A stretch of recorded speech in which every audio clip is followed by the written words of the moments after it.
It's an absolute pleasure, as it always is, personally and professionally, to have Ali Donnelly on the pod. Ali, how are you? How's the family?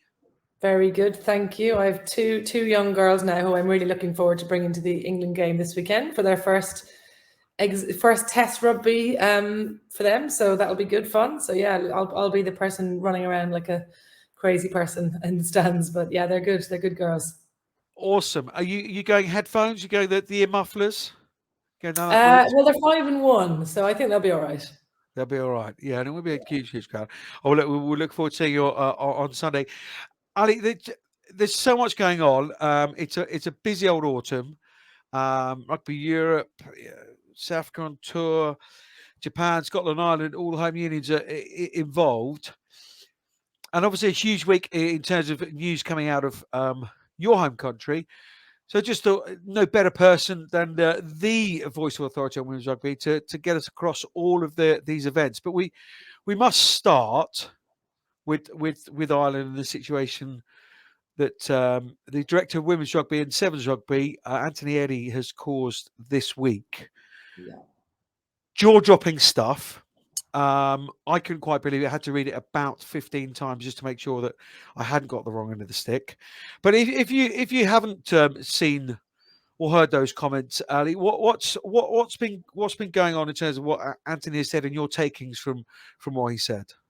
Yeah, I mean, I think it was, first of all, just incredibly disappointing to read it. And I think what it actually reflected was just a number of wider issues going on there that have been, a problem for a long time, but it's brought it all to the surface, I think, in one neat story. I think what we've got is, we've got disharmony clearly within this group, between the group, the players, and those who lead it.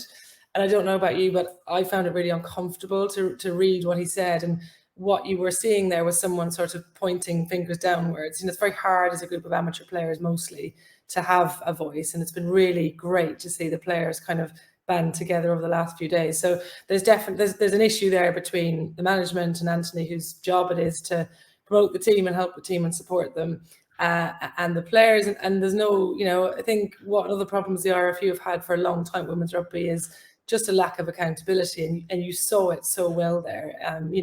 He took on that role 7 years ago when Ireland were fourth in the world, won the Six Nations a few months later.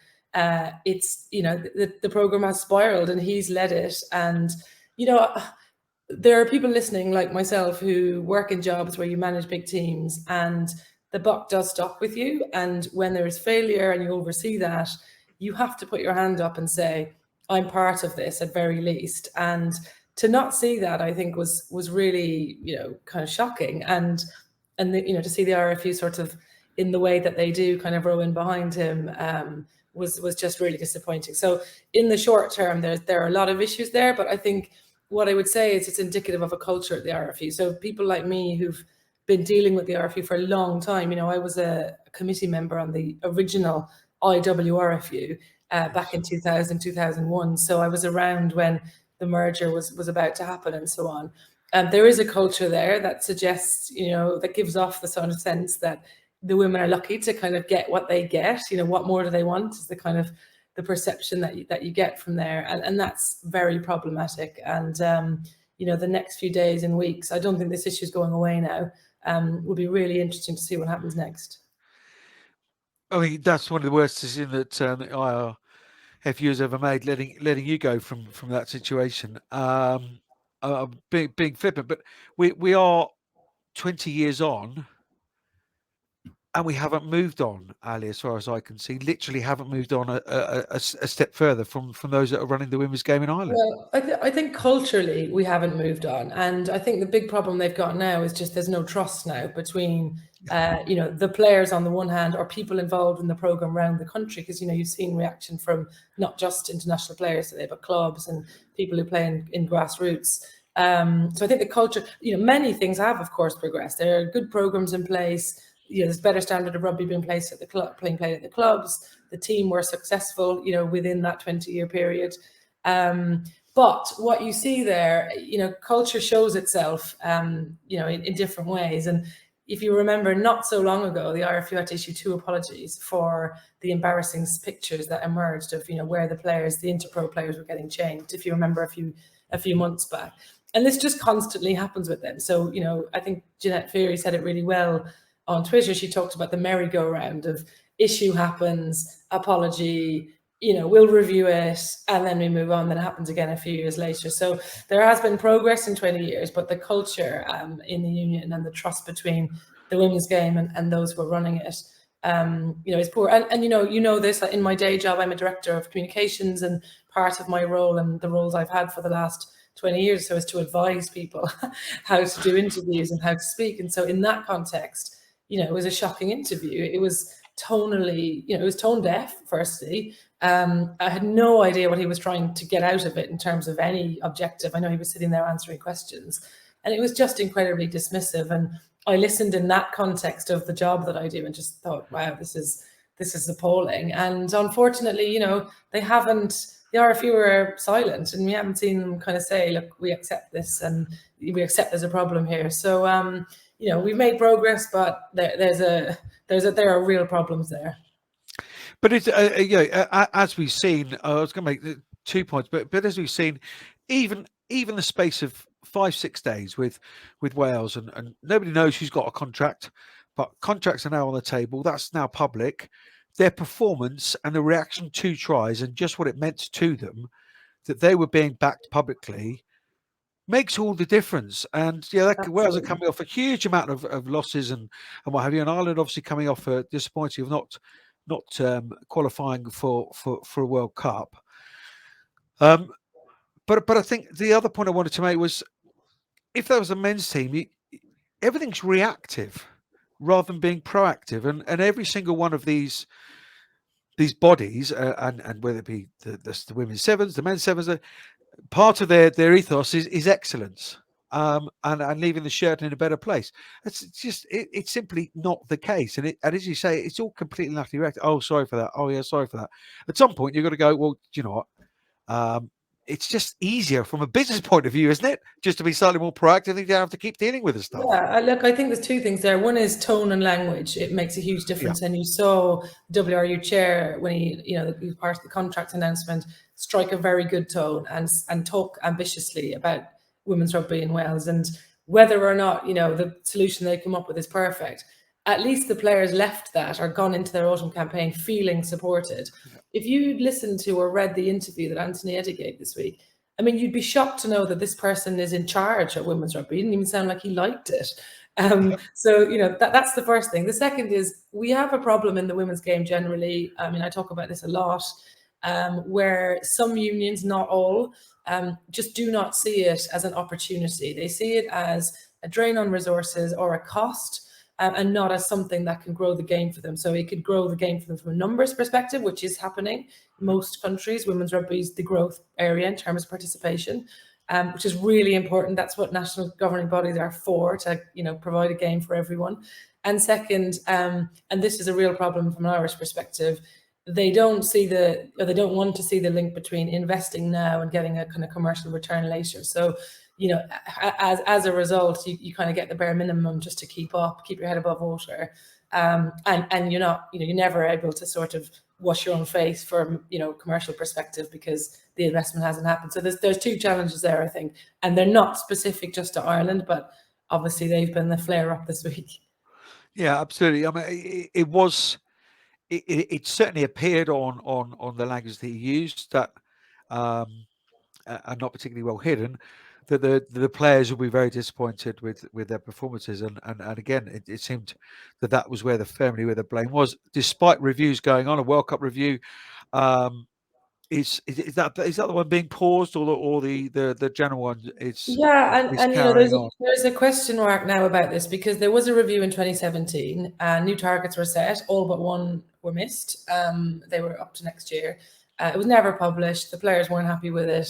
And now we're having another one. I mean, I would question whether that should go ahead, because how can the players trust the IRFU to, from a kind of corporate language perspective, mark their own homework again when they did it last time and it's failed? So, let's see where they get to in the next few weeks. But I'm not entirely sure as good as Amanda Bennett is, and she's excellent, and she's been the person appointed to look at this, that that review can really be reflective of what's going on and actually come up with recommendations to solve problems. And what we really need, and I saw Bernard Jacquin wrote this today brilliantly, is we need the IRFU is run by a board of 25 people who are responsible for how the game is governed. 22 of those people are men, which is a conversation for another day. But we never see these people. We never see them standing up saying, this is not okay.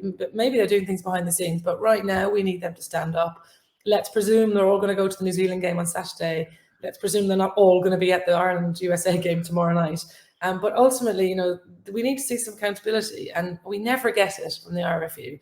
And it does feel, I hope, that this is building momentum, and I'd really like to see them emerge and take some responsibility. Yeah, because it's for all the words that you write, that our little podcast may say, and what have you. Actually, the reaction from the players started by Cleaner Maloney, wasn't it? Didn't think it was much spreading season, was her response to some of the comments. Kia Griffin has come out disappointed by the comments made by the IRFU Director of Women's Rugby. An apology apparently has been issued to her from Anthony Eddy. But unbelievable swell of support, and actually, in terms of the girls progressing in rugby, that's not the important thing. But actually, the game in a healthy state, that's really impressive, isn't it? Actually, the players have had enough now, and therefore, they get rid of those players. And boy, if we think this is a sticky situation, then that would be even worse, wouldn't it? But actually, people have to get behind them now, and therefore, people at the very top making these decisions, not being accountable, have to listen, don't they? Yeah, and probably we need to start putting pressure on the sponsors who are associated with Irish women's rugby. Are they happy to be connected to this? What pressure are they putting on the union? The people who fund the IRFU, Sport Ireland, the government, and so on.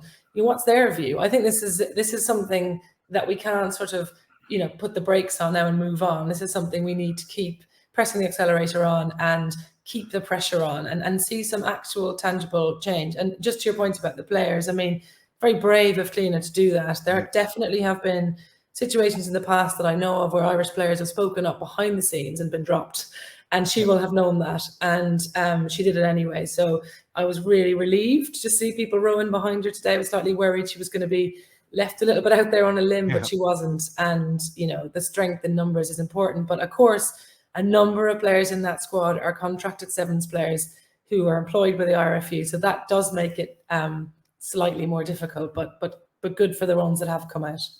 Yeah, I mean, it's shocking, not just Ireland, is it? Where we hear the same stories from Wales of players putting their head above the parapet and promptly not getting included in the next squad. But look, we are where we are. They've got a test match. It's all unbelievable in a test match week.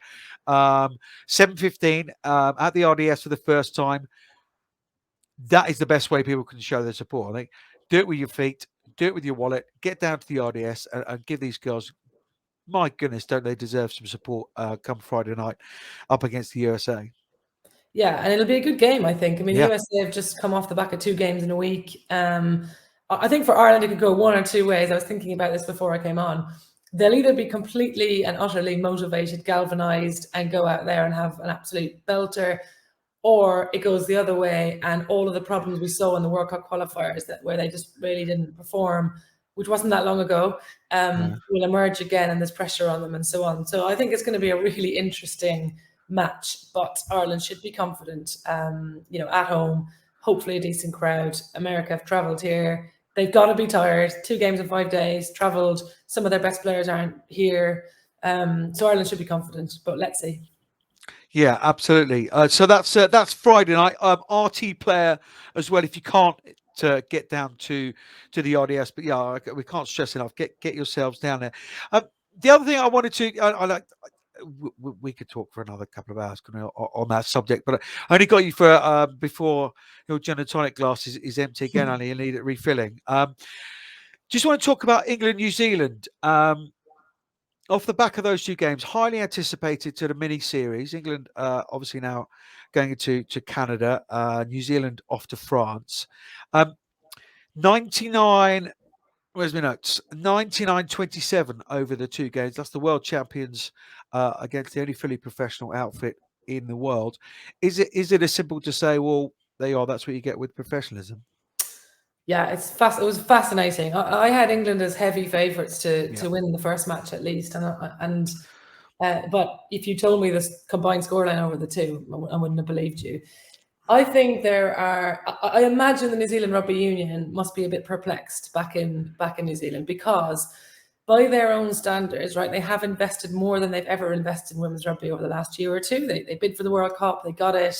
They've given players semi-professional contracts. They've introduced a Super Rugby competition, and yet, look what's happened. And I think the problem they've got is that historically they've underinvested, right?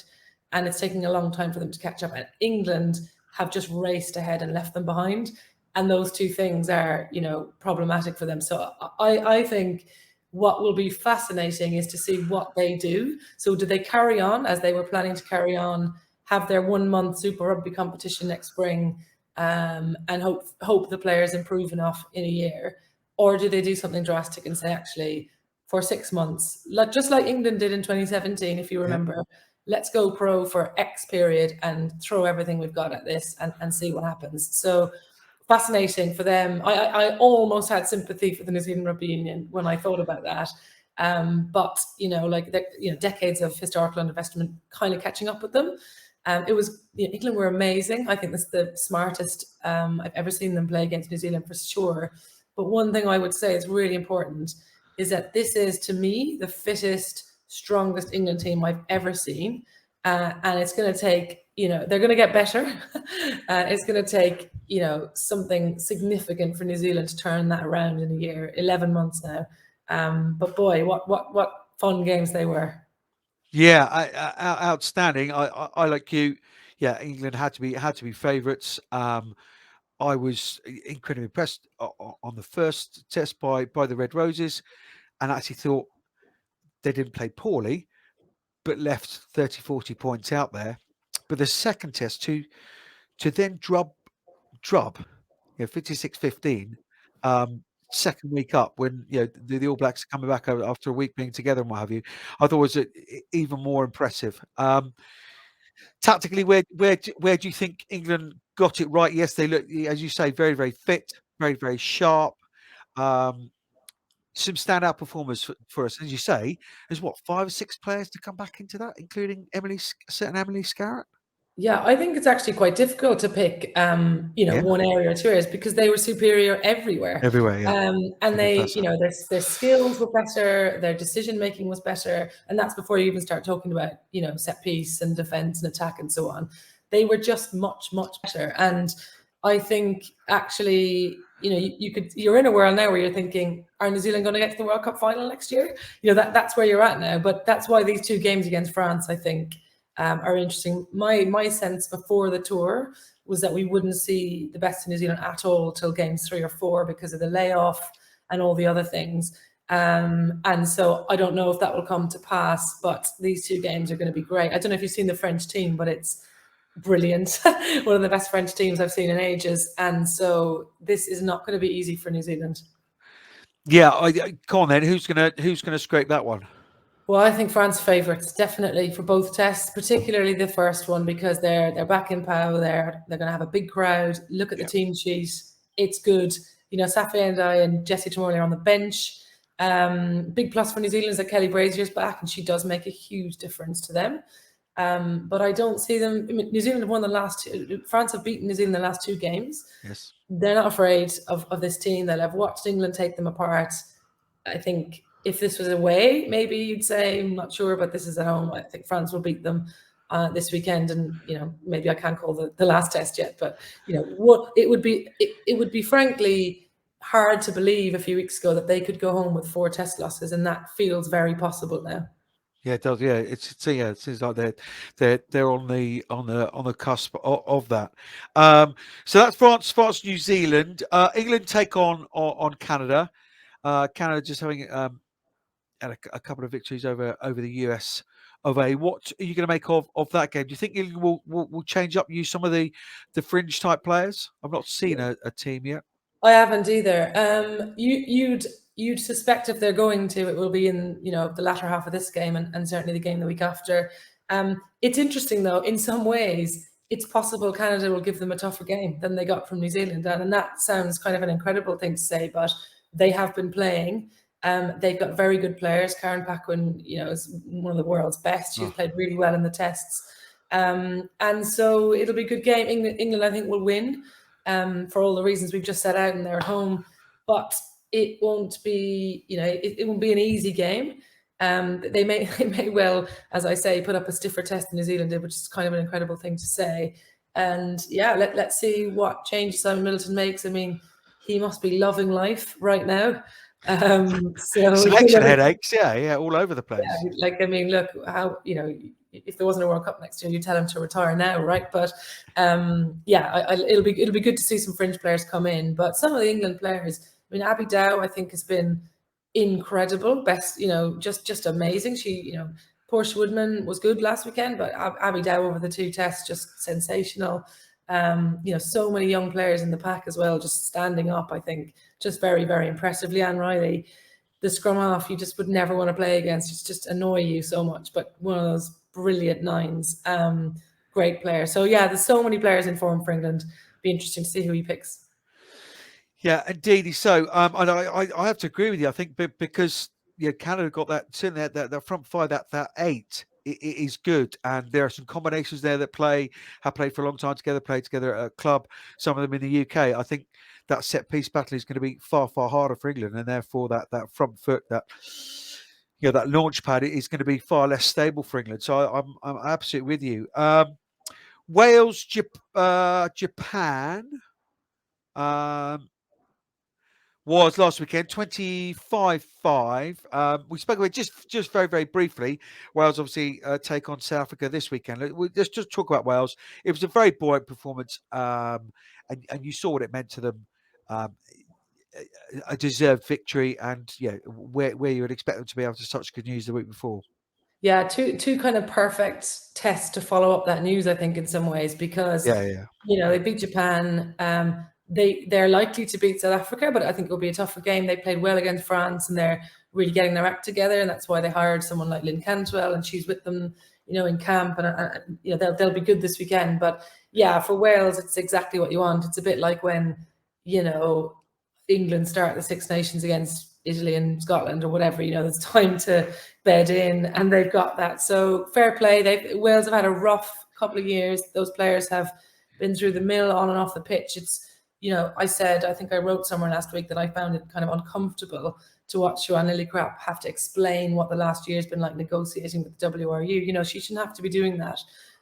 Players should be focused on playing, and it was kind of hard to see that. You know, I think I said, you know, the battles they should be fighting are on the field, and yet, you know, the most important ones are off it. So they deserve some success. They deserve a big night out, and you know, I'm sure this weekend's game they'll be favourites, and it'll be a good match. South Africa, then. You've mentioned the lady that we had her on the pod a couple of weeks back, Lynn Cantwell, doing unbelievable things. So it would seem, it just seems to be a whole lot more noise, loads more games on television. They come over here, 46-3 against France last weekend. They, as I said, taking Wales this weekend. I thought that's actually a reasonably impressive performance, or certainly scoreline anyway. Definitely, they played well, and I think you know, they seem to have a great culture amongst the group, and you'll have seen some of the videos of them, you know, celebrating and singing. Look, there's a reason the South Africa Rugby Union hired Lynn Cantwell and went after her. You know, Rassie Erasmus is very involved in the women's program in terms of the direction of it there, so they are taking it very seriously, and in a way they haven't done before. And you know, the next World Cup will be too soon for them to do anything spectacular, but you know, the steady progress and that, you know, building up of experience, these games would be brilliant for them. We don't see enough of South Africa, and there was years where they didn't play at all. So yeah, they're definitely a team, I think, on the up. And African rugby generally, you know, if you guys watched Kenya during the Olympics and so on, you know, there's some really great talent if it's just invested in, and South Africa are the team who've got that at the moment. So yeah, pretty good time for the African nations at the moment. Yeah, absolutely. Yeah, some African sevens on last weekend. South Africa, I remember doing 2010 World Cup, and South Africa literally hadn't played a game in 4 years or something, and Yeah. Australia had either. But yeah, so they're coming a long way. So yeah, delighted for them, and yeah, some brilliant social media stuff coming out of them. What a great experience for them. The last game, I think it was on Sunday. Scotland take on Japan. Scotland presumably buoyant, riding on the crest of the wave of giving themselves that opportunity to still compete at the World Cup. Yeah, and although they did it at the expense of Ireland, which I was very gutted about, Yeah, I was sorry. really happy for them. They like Wales, like they've been through a tough time. I mean, one of the things about Scotland, which is very interesting, and I'd forgotten that this had happened till recently. A few years ago, they gave a number of players, I think 10 players, contracts, and they called them 2021 contracts. And the whole sort of ethos in there was around qualifying for this World Cup. And that single-mindedness is about to pay off, I think. I think they will qualify. I think they'll go to the qualifiers and get through. And, you have to take your hat off to the Scottish Rugby Union. They don't have the resources that England have, say, but they made a strategic decision there. It looks like it's about to pay off. And look, they'll beat Japan, I think. They should, although, Japan can be very good at times, and they did well against them the last time. But they also deserve that big night out. I'm advocating for nights out here. You are indeed. As she reaches for a gin tonic again. Ali, yeah, I agree. I think Scotland will get to that World Cup. And yeah, deserve it to them. Now you're looking at not just a 15 that's very competitive, but you're now beginning to look at 23, 25, 26 players which are competitive and give selection headaches, and that's the place to be. Certainly going into Well, I'd the just World think Cup. before we go that one of the things that's really helping the Welsh team, Wales, Scotland, and Ireland a little bit, is just the quality of the league here in England. And I didn't mention that up top, but that's the other sort of driver of where England are now. We saw Simon Middleton saying before the series he didn't have any worries about throwing relatively new players in against New Zealand because the quality of the league was so high, and Scotland have benefited from that. Lots of their players are playing in the league. Same at Wales. I mean, most of their players seem to be playing in the league. So yeah, that has become, just a hugely important driver of the game here in this part of the world, hasn't it? Yeah. Yeah, hugely so, and as you say, benefiting everyone. I also think it's right that there should be no apologetic tone to what England are doing. Again, I thrashed my head against a brick wall of saying you could do more in certain areas, and I believe they certainly could, but certainly leading way and dragging everyone else with them, and it's for everyone else to catch up rather than England to put their foot on the brake. So no, couldn't agree with you more, Ali. Marvelous to chat to you. I've taken so much of your time, so much of your evening when you've got a proper day job to get to and all the rest of it. And no doubt you'll only have about 3.5 hours sleep before you're up again to change a nappy Yeah. or something. So, look, thank you so much for your thoughts. I know people absolutely love having you on the pod. Always a real treat to speak to you personally as well. So, thank you very, very much as ever. Thank you, and thanks for all you're doing. No, right back at you. Take care. We'll see you soon.